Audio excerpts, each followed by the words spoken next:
నమస్తే.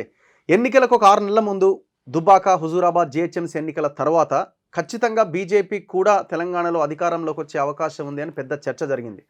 సో తర్వాత కవిత ఎపిసోడ్ ఆమెను జైల్లో వేయకపోవడం, కాళేశ్వరం ఏటీఎం అన్న దాని మీద చర్యలు తీసుకోకపోవడం, ఈ రకరకాల ఈక్వేషన్స్ బీఆర్ఎస్, బీజేపీ అని చాలా గట్టిగా ప్రొజెక్ట్ చేయడం, అది ప్రజల్లోకి వెళ్ళడం, మొత్తానికి బీజేపీకి అధికారం దూరమైంది. అయినప్పటికీ వాళ్ళు ఎంతో కొంత సీట్లు సాధించి, ఓట్లు సాధించి కొంత ముందంజలో ఉన్నామని ఇప్పుడు చెప్పుకునే పరిస్థితిలో వాళ్ళు ఉన్నారు. సో కాంగ్రెస్ అధికారంలోకి వచ్చింది ఎలక్షన్స్లో, బీఆర్ఎస్ సెకండ్ ప్లేస్లో నిలిచింది. సో ఇప్పుడు కాంగ్రెస్ అధికార పక్షం, బీఆర్ఎస్ ప్రధాన ప్రతిపక్షంగా కొనసాగుతున్నాయి. సో నెక్స్ట్ ఒక 2-3 నెలల్లో ఎంపీ ఎలక్షన్స్ రాబోతున్నాయి. So then what next? BJP భవిష్యత్ ఎట్లా ఉండబోతున్నది? దీని గురించి మనం మాట్లాడదాం. నా ముందు కొండా విశ్వేశ్వరరెడ్డి గారు ఉన్నారు, మాజీ ఎంపీ. సో ఇప్పుడు ఎంపీ ఎలక్షన్లో మళ్ళీ ఆయన కంటెస్ట్ చేయబోతున్నారు. సార్ నమస్తే. నమస్తే. సో ఎట్లా చూస్తున్నారు సార్? అంటే ఎలక్షన్లకి ముందు కొండా విశ్వేశ్వరరెడ్డి గారు కాంగ్రెస్లోకి వెళ్తారా, అటు ఇటుగా కొన్ని చర్చలు జరిగినాయి. సో ఇప్పటికి కూడా స్టిల్ ఆ రకమైన రావడానికి ఆహ్వానించడాలు అట్లాంటివి ఏమైనా ఉన్నాయా? లేదు మీరు ఆల్రెడీ డిసైడ్ అయినారు కాబట్టి మిమ్మల్ని ఎవరు టచ్ చేయట్లేదా? నేను ఆల్రెడీ డిసైడ్ అయి ఉన్నా. అండ్ రేవంత్ రెడ్డి గారు కూడా అప్పుడు చెప్పిండ్రు, ఆయనను కన్విన్స్ చేయలేము, ఆయన అనుకుంటే తప్పనిసరి వస్తాడు, వస్తే వెల్కమ్. కానీ నేను ఆ ఆలోచన లేదు, నేను బీజేపీలోనే ఉంటా, అందరికి తెలుసు. దీని మీద చర్చలు జరగలేదు, ఏది నేను ఇట్టు ఉంటావా చర్చలు జరగలేదు, కానీ దుష్ప్రచారం జరిగింది. అది ముఖ్యంగా టీఆర్ఎస్ వాళ్ళు ఈ దుష్ప్రచారం, విశ్వేశ్వరరెడ్డికి ఉంటాడా అక్కడ ఉంటాడా దుష్ప్రచారం జరిగింది. సరే అది పక్కకు పెడితే ఇప్పుడు ఎన్నికలు అయినాయి. నిజంగానే వాస్తవంగానే ఒక ఏడాది ముందు ఇదే కాలంలో అన్నిట్లా పెరుగుతున్న పార్టీ, కేసీఆర్ని ఓడగొట్టే పార్టీ అది బీజేపీ అని చాలామంది నమ్మిండ్రు. కానీ ఎన్నో కారణాల వల్ల మీరు 2 చెప్పిండ్రు, ముఖ్యంగా ఈ 2 కారణాల వల్లనే కవితను అరెస్ట్ చేయనందుకు, లేకుంటే కాళేశ్వరం మీద యాక్షన్ చేయనందుకు. దాని మీద కాంగ్రెస్ దుష్ప్రచారం చేసింది ఏంటంటే బీఆర్ఎస్ బీజేపీ ఒకటే అని. ఇది వాస్తవాలు కాకుండా, వాస్తవాలను కాక ప్రజలు ఏం నమ్ముతుండ్రో అది ఇంపార్టెంట్. ఎలక్షన్స్ అప్పుడు ప్రజలు నమ్మిండ్రు. అందుకే మాకు 40, 50, 60 వచ్చే బీజేపీ పార్టీ చాలా తక్కువ వచ్చినాయి. తక్కువ కాదు, యాక్చువల్లీ ఎలక్షన్ 2, 3 అని కూడా చెప్పిండు ఎంతోమంది, కానీ 8 వచ్చినాయి. అది మాకు కనీసం 20 వచ్చే అవకాశం ఉండే, అయినా కూడా ప్రచారం ఉన్నా కూడా. కానీ ఎన్నో కారణాల వల్ల మాకు 8 వచ్చినాయి. నేను అనుకున్నా 15 వచ్చినాయి. నా దాంట్లో కూడా కొన్ని గెలుస్తాం అనుకున్నాము, 2 స్థాయిలో వచ్చినాము. అయితే అవి కూడా గెలుస్తాం అనుకున్నాం, కానీ పని చేయలేదు, గెలవలేదు. కానీ ఈ ఎలక్షన్స్లో అన్నిట్లో ఎక్కువ పెరిగిన పార్టీ అంటే బీఆర్ఎస్. ఓట్ షేర్ అంటే 7%, బీజేపీ అన్నిట్లో ఎక్కువ పెరిగిన పార్టీ బీజేపీ.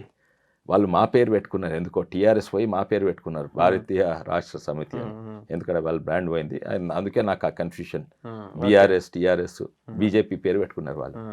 అయితే దానివల్ల ప్రజలు ఇట్లా నమ్మిండ్రు, దానివల్ల మాకు తక్కువ వచ్చినాయి, అది వాస్తవం. కానీ అన్నిట్లా ఎక్కువ పెరిగింది బీజేపీ పార్టీ. ఓట్ షేర్ల 7% నుంచి 14% కంటే ఎక్కువ పెరిగినాయి. అండ్ సీట్లలో 1 నుంచి 8 పెరిగినాయి. అది అన్నిట్లో ఎక్కువ పెరిగింది. కానీ చేట్లారా మేము అవకాశం పోడగొట్టుకున్నాం. కానీ ప్రజలైతే మమ్మల్ని నమ్ముతున్నారు. ఇంకా లాస్ట్ 3-4 డేస్లలో మెయిన్ సెంటిమెంట్ ఏంటంటే కాంగ్రెస్ సెంటిమెంట్ కాదు, బీజేపీ సెంటిమెంట్ కాదు, యాంటీ కేసీఆర్ ఫ్యామిలీ సెంటిమెంట్ ఉండే. అది లాస్ట్ 4-5 డేస్లో ఒకటే సైడ్ వెళ్ళిపోయింది, కాంగ్రెస్ దిక్కు. న్యూట్రల్ ఓట్స్ అన్ని కాంగ్రెస్ దిక్కు వెళ్ళిపోయినాయి. అయితే అదే కాక ముస్లిం ఓట్స్, అది కొంచెం అది తప్పు. ఏ వర్గము, ఏ కులము, ఏ మతం కూడా ఓట్ బ్యాంక్గా తయారు కావద్దు. ఎందుకంటే కొన్ని ముస్లిం ఆర్గనైజేషన్, జమాతే ఇస్లాం, తబ్లీకే జమాత్, వీళ్ళందరూ కూడా కాన్స్టిట్యున్సీ వైజ్ ఇచ్చిండ్రు. ఈ కాన్స్టిట్యున్సీలో బీజేపీని ఓడగొట్టేది కాంగ్రెస్ అంటే కాంగ్రెస్కి, ఈ ఇలా బీజేపీని ఓడగొట్టేది టీఆర్ఎస్, బీఆర్ఎస్ అంటే దానికి అనని. సో ఎవరు కూడా ఏ సెగ్మెంట్ అన్నా, ఏ వర్గం అన్నా, ఏ కులం అన్నా, ఏ మతం అన్నా ఓట్ బ్యాంక్ అయితే వాళ్ళకి లాభం ఉండదు. ఎందుకంటే రాజకీయ పార్టీలు వాళ్ళని ఓట్ బ్యాంక్గా మార్చుకుంటుంది. సరే అయిపోయినది ఎన్నో కారణాల వల్ల, ఎస్పెషలీ ముస్లిమ్స్ వన్ సైడ్ వాళ్ళకి ఇన్స్ట్రక్షన్స్ వచ్చినాయి బీజేపీ నెవర్, అండ్ లిస్ట్ కూడా ఉన్నది మా దగ్గర. అయితే దానివల్ల ఓటింగ్ కన్సాలిడేట్ అయినందుకు డెఫినెట్లీ మా మీద ఎఫెక్ట్ పడ్డది. ఆ ఓట్ స్ప్లిట్ కాలేదు. ముస్లిమ్స్ ఈ దాదా 100% కాంగ్రెస్ కనేషన్, అక్కడ 100% బీఆర్ఎస్ కనేషన్. అయితే దీనివల్ల ఎన్నో కారణాల వల్ల మేము ఓడిపోయినాం. అయినా కూడా మేము ఇది చాలా మంచి పొలిటికల్ సిచ్యుయేషన్ ఉన్నాం. మేమున్న వాతావరణం చాలా మంచిగా రేపు ఎలక్షన్స్ కొట్లాడుతుందుకు. ఎందుకంటే 2-3 కారణాలు. ఒకటేమో మొత్తం నార్త్ ఇండియాలో అసలు ఛత్తీస్గఢ్లో అసలే గెలవదని బీజేపీ, మధ్యప్రదేశ్ అసలే గెలవదు, ఏమో ఇంతో అంత ఛాన్స్ ఉంటే రాజస్థాన్ 3 రాష్ట్రాలలో గెలుచుకున్నది. అటు మిజోరాంలో కూడా మంచి రిజల్ట్సే వచ్చినాయి, తెలంగాణలో కూడా మంచి రిజల్ట్సే 7 నుంచి 14%. సో ఇది మంచి పరిణామాలు నెక్స్ట్ వచ్చే ఎన్నికల. బట్ అదే కాక ఇక్కడ లోకల్ ఇష్యూస్ చూస్తే పోయిన టీఆర్ఎస్ బీఆర్ఎస్ పార్టీ ఖజానా ఖాళీ చేసింది. ఓకే, ఖజానా ఖాళీ చేసుడే కాక అప్పులు తీసుకొని అప్పులు కూడా ఖతం చేసేసింది. ఇప్పుడు అప్పులు కట్టే టైం వచ్చింది. కాళేశ్వరంనే 13,500, అన్ని అప్పులు 25,000 కోట్లు కట్టాలి ఇప్పుడు ఏ కొత్త ప్రభుత్వం, కాంగ్రెస్ ప్రభుత్వం. ఖజానా ఖాళీ అయిపోయింది, అప్పులు కట్టే టైం వచ్చింది. వేరే అన్నిట్లో కూడా ఎలక్ట్రిసిటీలో C- ర్యాంకింగ్. కాళేశ్వరంకి 1 పైస ఇయ్యరు, దేనికి 1 పైస కొత్త లోన్స్ తీసుకొచ్చడం చాలా కష్టం. అటువంటి అయితే వీళ్ళు అమలు చేయగని పాత పథకాలే చక్కగా అమలు చేస్తలేరు, చేసే డబ్బులు లేవు. కేసీఆర్ దగ్గర లేకుండా ఇప్పుడు కొత్త ప్రభుత్వం లేదు. అది కాక వీళ్ళు కొత్త గ్యారంటీస్ ఇచ్చిండ్రు.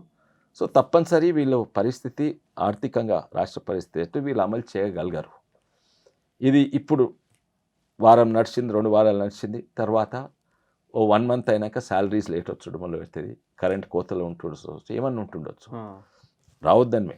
అండ్ తప్పనిసరిగా వీళ్ళు టీఆర్ఎస్ వాళ్ళు ఒక్కరోజు కరెంట్ పోయిందనుకో, టీఆర్ఎస్ వాళ్ళ దగ్గర 1,00,000 కోట్లు ఉన్నాయి. ఒక్కరోజు కరెంట్ పోతే 300 కోట్లు ఖర్చు పెడతాడు సీఎం కొడుకు, పెట్టి రాష్ట్రం మొత్తము ధర్నాలు చేపిస్తారు. ఒక్క వారము జీతాలు లేట్ అయితే ఇంకో 500 కోట్లు వేసి రాస్తారోకో చేపిస్తారు. రుణమాఫీ ఏందని ప్రతి మండల ధర్నా చేపిస్తారు. అయితే ఈ సిచ్యువేషన్ ఉన్నది ఇప్పుడు. అయితే ఈ సిచ్యువేషన్లో బీఆర్ఎస్ వీక్ ఉన్నది, కాంగ్రెస్ వీక్ ఉన్నది. మేము అన్నిట్లా కంఫర్టబుల్ సిచ్యువేషన్లో ఉన్నాము. మేము ఇదంతా చూస్తున్నాము, గమనిస్తున్నాము. అండ్ మేము తప్పనిసరి కాంగ్రెస్ గవర్నమెంట్కు సపోర్ట్ ఇస్తుంది కేంద్రము. ఓకే, సపోర్ట్ లేనిది వీళ్ళు నడపలేరు, కరెంట్ నడపలేరు కాంగ్రెస్ గవర్నమెంట్, లేకుంటే కాళేశ్వరం మంచిగా చేయలేరు. ఇవన్నీ కూడా కేంద్ర ప్రభుత్వం ఈ సపోర్ట్ తీసుకుంటాం. మీరు అంటున్నారు చూస్తున్నాం అంటే ఎంపీ ఎలక్షన్లో మీకు అక్కడ మెజారిటీ వచ్చి మళ్ళీ అధికారంలోకి వస్తే ఇక్కడ ఒక సీట్లో 2-3 పెరిగితే, సో ఇక్కడ ఉన్న గవర్నమెంట్ మీదేమన్నా పని కట్టుకొని చేసే పరిస్థితులు ఏమన్నా ఉంటాయా? లేదు, అస్సలే చేయదు.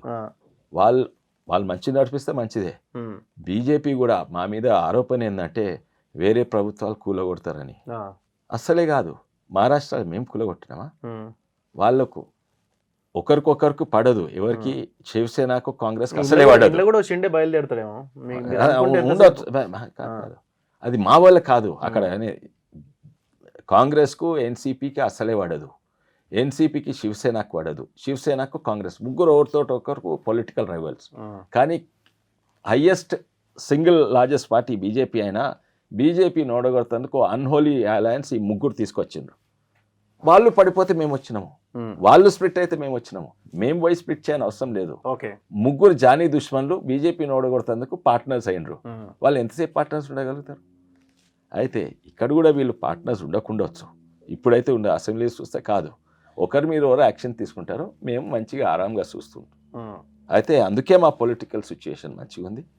అందుకే అంటే ఎట్లా ఇప్పుడు రేవంత్ రెడ్డి కేసీఆర్ అవినీతి మీద చర్యలు తీసుకుంటాడా లేదా అని మీరు గమనిస్తున్నారా? గమనిస్తున్నాము, తీసుకుంటాడని మేము అనుకుంటున్నాం. మీరు కూడా తీసుకోవాలి కదా. ఇప్పుడు లిక్కర్ స్కామ్ లో కవితది ఇవన్నీ ఉన్నాయి కదా, మా మీద ఆరోపణ ఉండే కదా. ఒక్క నిమిషం, లిక్కర్ స్కామ్ కవిత చెప్పినందుకు, లిక్కర్ స్కామ్ లో ఆమె బిజినెస్ ఉమెన్ తిరిగింది, ఆమె గవర్నమెంట్ డాక్యుమెంట్ సంతకాలు పెట్టలేదు.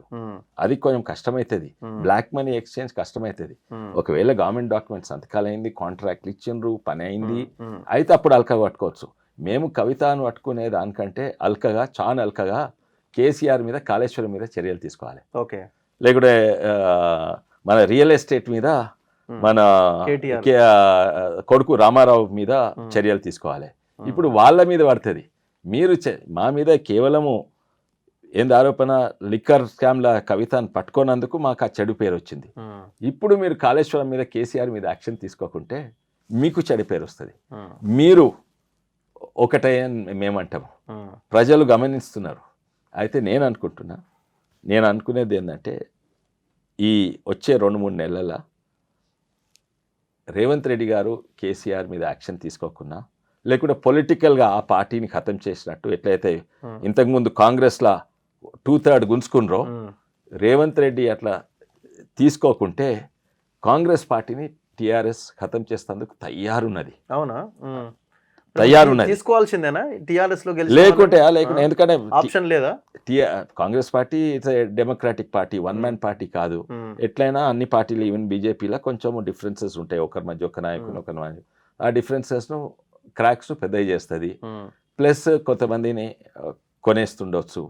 సో ఒకరినొకరు డీస్టేబులైజ్ చేసే తమాషా నడుస్తుంది. అండ్ దాంట్లో నేను అనుకుంటున్నా ఈ ఉన్న గవర్నమెంట్ గెలుస్తుంది, అంటే రేవంత్ రెడ్డి గారు అండ్ కాంగ్రెస్ పార్టీ గెలుస్తుంది. బీఆర్ఎస్ నెక్స్ట్ 2-3 మంత్స్ ఖతం అయ్యే అవకాశం ఉంది. ఒకవేళ ఖతం కాకుంటే నేను చెప్పినట్టు ఒక్క రోజు కరెంట్ లేకున్నా కూడా, అండ్ పైసలు లేవు, అండ్ కేంద్ర ప్రభుత్వం సహకారం లేకుంటే నిజంగానే కరెంట్ రాదు. కేంద్ర ప్రభుత్వం సహకారం లేకుంటే కాళేశ్వరం మీద యాక్షన్ కూడా తీసుకున్నా కూడా దాన్ని రిపేర్ చేసేందుకు పైసలు లేవు, ఎవరు కూడా లోన్ ఇయ్యరు. ప్రభుత్వం నడుపుతందుకు కేంద్ర ప్రభుత్వం సపోర్ట్ ఇస్తుంది. అప్పుడు మేము అడ్వాంటేజ్ తీసుకుంటాము, ఇగో మా వల్లనే, మా సపోర్ట్ వల్లనే నడుస్తుందని.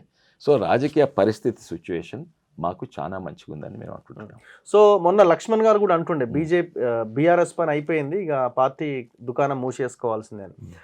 రాష్ట్రంలో ఉన్న పొలిటికల్ ఈక్వేషన్ గమనిస్తే మీరు కాంగ్రెస్తో ఫైట్ కంటే ఇప్పుడు బీఆర్ఎస్ని ఆ ప్లేస్ నుంచి తప్పించి మీరు ఎంటర్ కావడమే కదా మీ టార్గెట్ ఫస్ట్.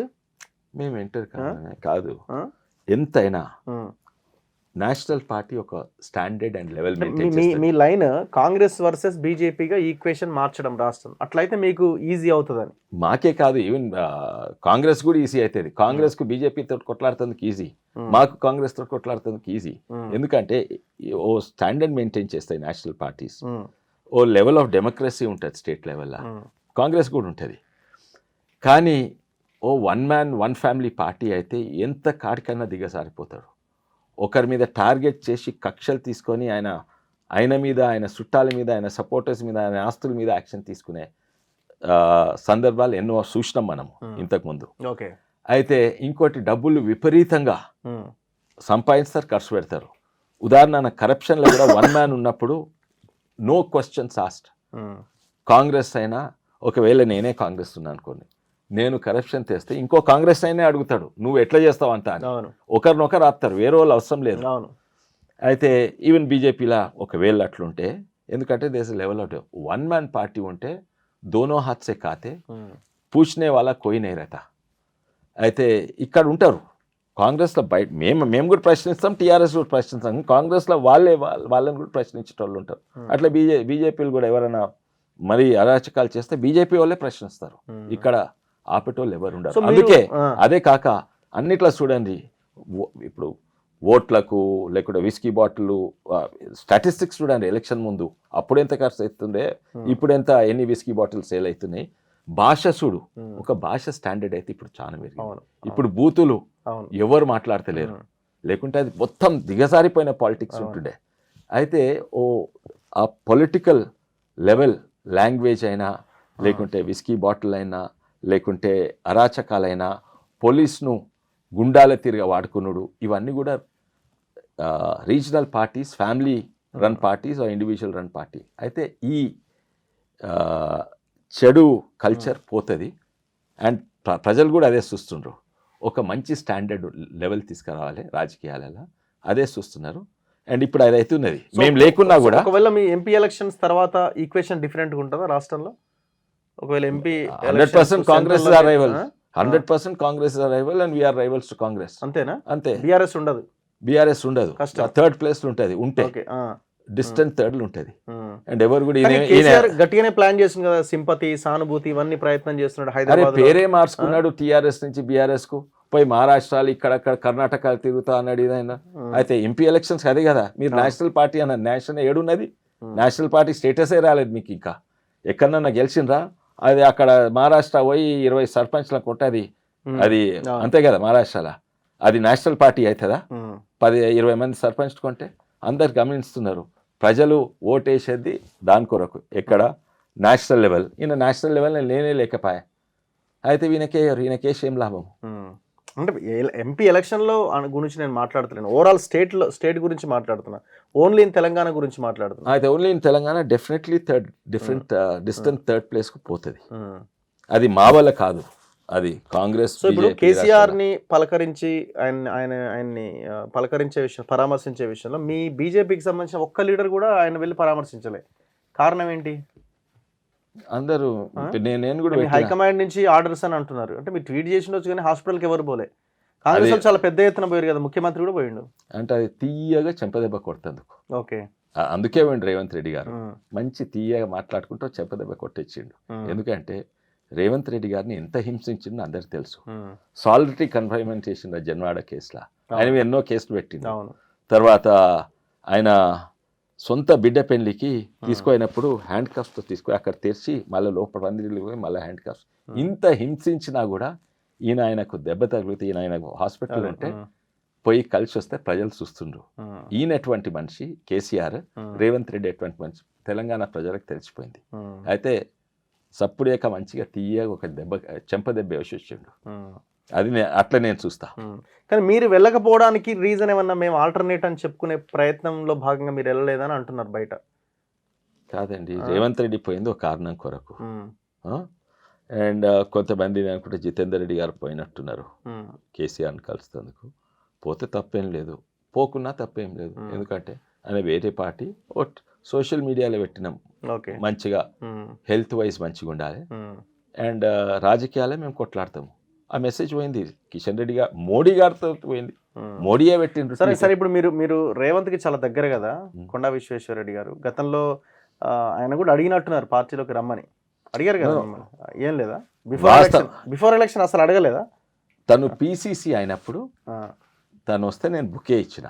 ఓకే, అప్పుడు కూడా అడిగారు. ఆయన చుట్టుపక్కల ఉన్న వాళ్ళు అందరూ అడిగిండ్రు. మన రామ్మోహన్ రెడ్డి గారు అడిగిండ్రు, ప్రసాద్ గారు అడిగిండ్రు, చుట్టుపక్కల. ఆయన అడగలేదు. ఆయన అన్నాడు నేను విషయాన్ని అడిగాను, ఆయన తెలుసు ఆయన గురించి. ఆయన ఏకంగా ముఖ్యమంత్రి అయ్యారు కదా, మరి మీరు ఎందుకు ఇంకా వెయిట్ చేస్తున్నారు? వెళ్ళాలి అని ప్రపోజల్స్ రావట్లేదా? ఏంది, రేవంత్ రెడ్డి ముఖ్యమంత్రి అయ్యింది కదా, పోయి తప్పక కలుస్తాను నేను. కలవడం పార్టీ మారే ఆలోచన అట్లాంటివి ఏం లేవా అంటున్నాను. అసలే లేవు. అసలు దేశానికి బీజేపీయే మంచిది, ఓకే, రాష్ట్రానికి కూడా బీజేపీ మంచిది. కానీ మాకు ఇప్పుడు అంత శక్తి లేదు. మీరు చూసిండ్రు, పెరుగుతుంది 7 నుంచి 14, 14 నుంచి 28, 28 నుంచి 10 ఏళ్ళలో 40 కంటే ఎక్కువ పెరుగుతుంది. బీజేపీ లాంగ్ టర్మ్స్ చూస్తుంది, ఓన్లీ ఎలక్షన్స్ వరకు కాదు. అయితే అండ్ 100% నేషన్ ఫస్ట్ అనే పార్టీ బీజేపీయే. దేశానికి కులాలు మతాలు చూసుకోకుండా సంక్షేమ పథకాలు అమలు చేసేది బీజేపీయే. ఏ కులం మతం ఉండదు అందులో. అందుకే నేషన్ ఫస్ట్ పార్టీ ఇది. నేను ఇంట్లోనే ఉంటాను, దాంట్లో అసలు డౌట్ లేదు. అండ్ తెలుసు, నేను ఒకవేళ నాది గోల్ ఏంది, ఒక పొలిటికల్ కెరియర్ కావాలంటే నేను అప్పుడే కాంగ్రెస్ పార్టీలో దునికటోని. నాకు పొలిటికల్ కెరియర్ కొరకు రాలేదు. మన ప్రాంతాన్ని, తెలంగాణకు, మా చేవెళ్ళని మంచి చేస్తేందుకే వచ్చాను. రేపు మీరు చేవెళ్ళలో గెలవాలి కదా? అవును, బీజేపీ నుంచి గెలుస్తారా? 100%. ఓకే, అంటే ఇప్పుడు మీ చుట్టుపక్కల మీ పార్లమెంట్లో సీట్లు అన్ని పోయినాయి కదా మరి? అవును, కాంగ్రెస్ కూడా గెలిచింది కదా? కరెక్ట్. వికారాబాద్ లో షేర్లింగంపల్లి పోయింది అని, అదే జనసేన. తాండూరు వచ్చినట్టుంది, తాండూరు కూడా కాంగ్రెస్ జనసేనకి ఇచ్చింది. అయితే కరెక్టే, మేము అన్నాం కదా 7 నుంచి 14% పెరిగింది రాష్ట్ర వ్యాప్తంగా. కానీ నా 7 కాన్స్టిట్యున్సీలా 350% పెరిగింది. అంటే ఓట్ పర్సంటేజ్ లాస్ట్ టైం 1,00,000 ఉంటే ఇది 3,50,000 వచ్చినాయి. అంటే నేను ఆ తాండూరు జనసేన కనెక్ట్ చేస్తే మాది యాడ్ చేస్తే 3,60,000 కూడా వస్తుండే ఆ జనసేన. అయితే అది చాలా 350% పెరిగింది. అది అసెంబ్లీ ఎలక్షన్స్ రా. ఇక్కడ ఈజీలీ ఇంకా దీన్ని డబుల్ చేస్తాం, అంటే 7 lakh ఓట్స్ తప్పక వస్తాయని. ఎందుకంటే ఎప్పుడు కూడా మీకు ఎన్ని లక్షలు వస్తే గెలుస్తారు అక్కడ? 7 లక్షలు వస్తే గెలుస్తాము. 7 లక్షలు వస్తే 6.5, 7, 3 ఇవి. ఒకవేళ నిజంగానే ఇది లేకుంటే 7 లక్షలు అవసరం. ఏది బీజేపీ మొత్తం ఖతం అయితే, బీజేపీ ఉంటే వాళ్ళలో 50,000, 30,000 గెలుస్తారు. అయితే అప్పుడు తక్కువ అవసరం. ట్రయాంగిల్ ఉంటే తక్కువ అవసరం. నేను అనుకుంటా నేను ట్రయాంగిల్ కొరకు పోరాడతలేను, 1-on-1. ఎందుకంటే BJP distant third, TRS distant థర్డ్లు ఉంటుంది. ఎక్కడ? చేవెళ్ళలోనా? చేవెళ్ళ పార్లమెంట్లో డిస్టెంట్ థర్డ్ ఉంటుంది. అండ్ అందుకే నేను 7 లక్షల కొరకు ప్లాన్ చేస్తున్నా. అండ్ ఇఫ్ నువ్వు పాత నా 2 ఎలక్షన్స్ కొట్లాడినా అందరూ ఎమ్మెల్యేలకు ఎంత వచ్చిందో దానికంటే డబుల్ నాకు వచ్చింది. ఓకే. ఎప్పుడు టీఆర్ఎస్ ఉన్నప్పుడు, మొన్న కాంగ్రెస్ ఉన్నప్పుడు. సో ఇప్పుడు కూడా 3.5 డబుల్ ఏంది 7 lakhs. ఓకే. అట్లా ఆల్వేస్ నాకు 7 ఎమ్మెల్యేల కంటే వాళ్ళకి ఎన్ని ఓట్లు వస్తాయి వాళ్ళకంటే డబుల్ నాకు వస్తాయి. సో మొత్తానికి రోహిత్ రెడ్డిని ఓడగొట్టిరు, ప్రజలు ఓడగొట్టిండు, ప్రజలు ఓడగొట్టిండు. మీ కష్టం ఏం లేదు అందులో. నేను అక్కడ పోయి చెప్పిన, నాకు వాళ్ళకి చెప్పిన ఎవడైతే బిఎల్ సంతోష్ మీద బురద చల్లినరో, ఎవరైతే బీజేపీ మీద బురద చల్లినరో, ఎవరైతే ప్రధానమంత్రి మోడీ ముఖం మీద బూడిది తూర్చుంటో వాడిని ఓడగొట్టమని చెప్పిన. అండ్ నాకు అక్కడ జనసేన ఉండే, జనసేన కూడా లాస్ట్ మినిట్ వరకు వాళ్ళకి సింబల్ రాలేదు. ఓకే. అయితే నేను అదే మెసేజ్ ఇచ్చిన. దానికి కొంచెం ఎఫెక్ట్ ఉన్నది.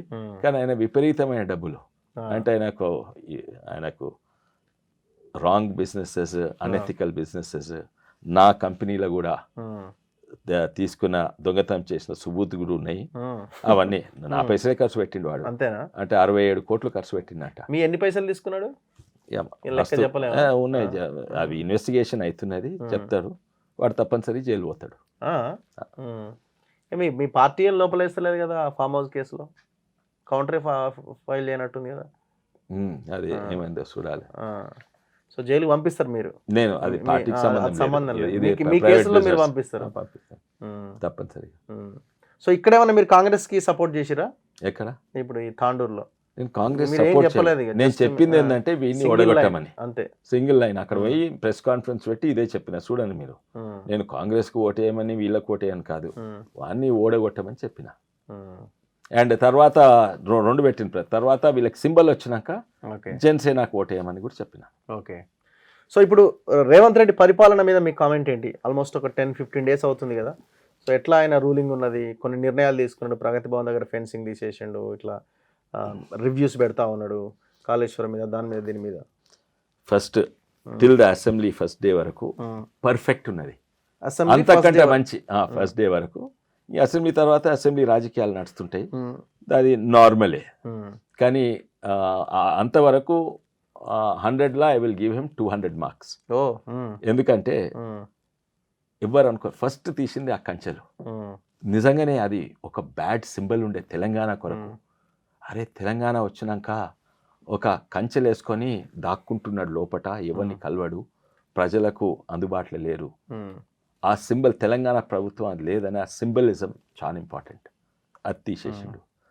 తర్వాత రాగానే వీడు దొంగ, వాడు దొంగ, కాళేశ్వరంలో కిక్ బ్యాక్ ఉన్నది, కేసీఆర్ను అవి చేయలేదు. ఏమన్నారు? వైట్ పేపర్ తీస్తా అన్నాడు, అది చాలా మంచిది. రాగానే ఏమంటారు, వీళ్ళు రాగానే వాళ్ళ మీద, వాళ్ళు రాగానే వీళ్ళ మీద ఆరోపణ. తర్వాత ఫస్ట్ వైట్ పేపర్ చూద్దాం, వైట్ పేపర్ అన్ని డిపార్ట్మెంట్లో చేద్దాం. ఆ వైట్ పేపర్లు చెప్పని మేం కాదు, స్కామ్లు అయినాయా. సో ఇట్లా ప్రతి ఒక్కటి కూడా. తర్వాత ఇంకా చాలా మంచిది ఏంటంటే తను ప్రగతి భవన్, ఇప్పుడు ప్రజాభవన్ కదా, ప్రజాభవన్ ఆ బిల్డింగ్లో తను ఉంటలేదు, చెంపదెబ్బ కొట్టాలని, తీయగా చెంపదెబ్బ కొట్టాలని కేసీఆర్కు బట్టి విక్రమార్క గారికి అక్కడ ఉండమన్నారు. ఒక దళిత నాయకుని అక్కడ ఉండమన్నారు. ఎందుకంటే ఈయన ఉన్నది 10 ఏళ్ళలా దళితులతో ఫుట్బాల్ ఆడుకున్నాడు. ఇది ఇస్తా, అది ఇస్తా, ముఖ్యమంత్రి పదవి ఇస్తా, 3 ఎకరాలు ఇస్తా, దళిత బంధు ఇస్తా అని దళితులతో ఫుట్బాల్ ఆడుకున్నాడు. అండ్ వాళ్ళని చక్కగా చూసుకోలేదు. అండ్ దాంట్లోనే ఇప్పుడు ఒక దళిత నాయకుడు అని ఉన్నానంటే అది కూడా ఒక మంచి, చెప్పకనే తీయ చెంపదెబ్బ కొట్టిండు. ఓకే. అది సో ప్రతి ఒక్కటి రేవంత్ రెడ్డి గారు చేసింది, అది ప్రజలకు నచ్చింది. నేను కూడా ఇంత ఆలోచనతోటి చేస్తాడని అనుకోలేదు. తర్వాత అసెంబ్లీలో నార్మల్ అసెంబ్లీనే వాళ్ళు వీళ్ళ మీద ఆరోపణ, వీళ్ళు వారి మీద ఆరోపణ. అయితే వీళ్ళు కొంచెం అబద్ధాలు చెప్తారు, రూల్ వెనుకట్టున్న పార్టీ వాళ్ళు పట్టుకుంటున్నారు. సో ఇవన్నీ మంచిగా జరుగుతాయి. దాని మీద బహుశా 100 మీద 90 మార్క్స్ ఇచ్చవచ్చు. కానీ అసెంబ్లీలో జరిగేది, కానీ అసెంబ్లీ కంటే ముందు జరిగేది, అసెంబ్లీ బయట జరిగేది 200 ఇప్పటి వరకు. అయితే ముందుకేముంటుందో నాకు తెలియదు, భవిష్యత్తు ఇప్పటివరకు అయితే మంచి మార్కులే, మంచి మార్కులు. ఇంకోటి మాకు కూడా కిషన్ రెడ్డి గారు చెప్పింది ఏంటంటే, మీరు కాంగ్రెస్ పార్టీ తెలంగాణలో విమర్శించకండి, వాళ్ళకి అవకాశం ఇవ్వండి మాకు. ఓకే. అయితే మాకు ఇంటర్నల్ మీది కూడా డోంట్ అటాక్ కాంగ్రెస్ పార్టీ, కానీ అటాక్ కాంగ్రెస్ పార్టీ ఆడ వాళ్ళ రాజ్యసభ ఎంపీ దగ్గర 400 కోట్లు 300 కోట్లు 500 కోట్లు దొరికినాయి, దాని మీద విమర్శించండి. మీరు కాంగ్రెస్ పార్టీ ఆర్టికల్ 370ని వ్యతిరేకించింది, దాని మీద విమర్శించింది. అది నేషనల్ లెవెల్ కానీ స్టేట్ లెవెల్లో కొత్త ప్రభుత్వం ఇచ్చింది, వాళ్ళకి అవకాశం ఇవ్వనని. అండ్ మోడీ గారు కూడా చెప్పిండ్రు అంత సపోర్ట్ ఇస్తాము. అండ్ నాకు కూడా ఆశ ఏంటంటే రేవంత్ రెడ్డి గారు ఇక్కడ ఎంత రైవల్ ఉన్నా కూడా, ఉదాహరణంగా ఛత్తీస్గఢ్ లేకుంటే అదే ఛత్తీస్గఢ్ కాంగ్రెస్ అనుకో, ఈవెన్ స్టాలిన్ మమతా ఎన్నో పథకాలు సెంట్రల్ గవర్నమెంట్ మద్దతు తీసుకొని మంచిగా అమలు చేసింది. ఇంతకుముందు ఉన్న ప్రభుత్వం చేయలేదు. 2 బెడ్రూమ్లైనా ఇవైనా. అయితే ఈసారి నా ఆశ ఏంటంటే రేవంత్ రెడ్డి ఇక్కడ కాంగ్రెస్ ప్రభుత్వం ఉన్నా కూడా ఆ బీజేపీ సెంట్రల్ గవర్నమెంట్ తోటి మద్దతు తీసుకొని తెలంగాణను అభివృద్ధి చేయాలని నా ఆశ. అది మోడీ గారు కూడా చెప్పిండ్రు, అది కిషన్ రెడ్డి గారు చెప్పిండ్రు. సో రేపు పొద్దున ఒకవేళ రేవంత్ రెడ్డి కాంగ్రెస్ పార్టీ కేసీఆర్ మీద కేసులు పెట్టి లోపలేయాలనే ప్రయత్నం చేస్తే, ఇప్పుడు ఆల్రెడీ బీజేపీ ఈ బీఆర్ఎస్కి కేసీఆర్కి సపోర్ట్ చేసింది లిక్కర్ స్కామ్లో అక్కడ ఇక్కడ కాళేశ్వరంలో అని అన్నారు కదా, రేపు ఒకవేళ మీ శరణు కోరుతాడేమో కేసీఆర్ ఆ సిచ్యువేషన్ వస్తే? No chance. మీరు ఒకసారి అరవింద్ గారిని అడగండి, ధర్మపురి అరవింద్ గారిని. ఆయనకు కూడా కొన్ని డౌట్స్ ఉండే, అన్ని ఢిల్లీలో క్లారిఫై చేసిండ్రు. మేమైతే KCR is number 1 enemy, number 2 enemy is Congress. First enemy in state. So and he is got the level of politics to a very very low level. So మాది కూడా అదే, కాంగ్రెస్ కూడా అదే. అంటే మీ టార్గెట్ అయిపోయిందా? ఫస్ట్ టార్గెట్ కాంగ్రెస్ ఓడిపోయింది, ఓడిపోయింది. It is Congress better. Congress ఇక్కడ ఎట్టి పరిస్థితిలో రావద్దు. మీ ఫస్ట్ టార్గెట్ అప్పుడు కాంగ్రెస్ ఉండే కదా, ఎలక్షన్స్ కి ముందు మీ ఫస్ట్ టార్గెట్ కాంగ్రెస్ లేదు. మా ఫస్ట్ టార్గెట్ ఆయన దింపాలి, అండ్ మాకు ఆ శక్తి లేకుండా కొండా విశ్వేశ్వరరెడ్డి టార్గెట్ కేసీఆర్ దించాలి. ఈవెన్ బీజేపీ పార్టీది చాలా మిస్టేక్స్ చేశారు కదా, చాలా మిస్టేక్స్ చేసినాం. అండ్ ఆ మిస్టేక్స్ కాంగ్రెస్ పార్టీ ఉపయోగిస్తుంది. ముఖ్యంగా ఏంటంటే ఇప్పుడు మేము వాళ్ళ మిస్టేక్స్ 2 నెలలు మేము కూడా సప్పుడేకుంటాము. 2 నెలల తర్వాత ఒకవేళ కేసీఆర్ మీద చర్యలు తీసుకోకుంటే, కేటీఆర్ మీద చర్యలు తీసుకోకుంటే మేమంటాం మీరిద్దరు ఒక్కటే అని. ఓకే. సో మాకు మంచి ఆయన perfect political situation for the upcoming Lok Sabha elections. So KCR అయితే దగ్గర తీయరు, అస్సలే తీయరు. మాకు మాట కూడా ఇచ్చిండ్రు ఢిల్లీ నుంచి. సో ఎప్పుడు తెలుసుకున్నారు మీ హైకమాండ్ ఇది? అంటే మనం ఏదో చేసినామని వాళ్ళకు అబౌట్ 2 నెలల ముందు అప్పటి సంది దే ఆర్ కేసీఆర్ తోటి దూరం, కేసీఆర్ని అటాక్ చేస్తున్నారు. అప్పుడు కూడా మేము కాంగ్రెస్ని ఎక్కువ అటాక్ చేయలేదు. ఇప్పుడు కూడా నెక్స్ట్ 2 months వరకు మేము కాంగ్రెస్ని అటాక్ చేయము. ఒకవేళ వాళ్ళు చర్యలు తీసుకోకుంటే అప్పుడు కాంగ్రెస్ని తప్పనిసరిగా అటాక్ చేస్తాం మేము. ఓకే, చూద్దాం ఏం జరుగుతుంది. Thank you very much Vishweshwar Reddy garu. Thank you. So ఇది కొండా విశ్వేశ్వరరెడ్డి గారు. మీరు చేవెళ్ళ ఎంపీగా పోటీ చేస్తున్నారు. యా, సో టికెట్ ఇస్తారులేండి, ఎవరికి ఇస్తారు మీకు కాకపోతే. So ground work already start చేశారా? ఆల్రెడీ స్టార్ట్ చేశాను. ఓకే. ఇప్పుడు my father's 100th anniversary. So postal cover release ఉన్నది. అయితే అది ఏవి కాలేజ్ 27th. దాని కొరకు వైస్ ప్రెసిడెంట్ వస్తుండ్రు, గవర్నర్, చీఫ్ జస్టిస్ వస్తుండ్రు, ఇక్కడ పాలిటీషియన్స్ ఉండరు. ప్రోటోకాల్ ప్రకారం ముందొస్తే ఏమైనా ఉండే ఛాన్స్ ఉందా? ఐ థింక్ ముందస్తే వస్తుండొచ్చు. ఫిబ్రవరిలో డిజాల్వ్ చేయొచ్చు అంటున్నారు. ఫిబ్రవరిలో అంటే డిజాల్వ్ చేసి 1 month టైం ఇస్తారు. ఓకే. అంటే ఫిబ్రవరి అంటే మార్చ్ అండ్ ఏప్రిల్ ఛాన్సెస్ ఉన్నాయా? ఫిబ్రవరిలో అయ్యే ఛాన్సెస్ ఉంది. ఫిబ్రవరిలో dissolve elections April 1st week లో అయ్యే ఛాన్స్ చూద్దాం. Thank you very much.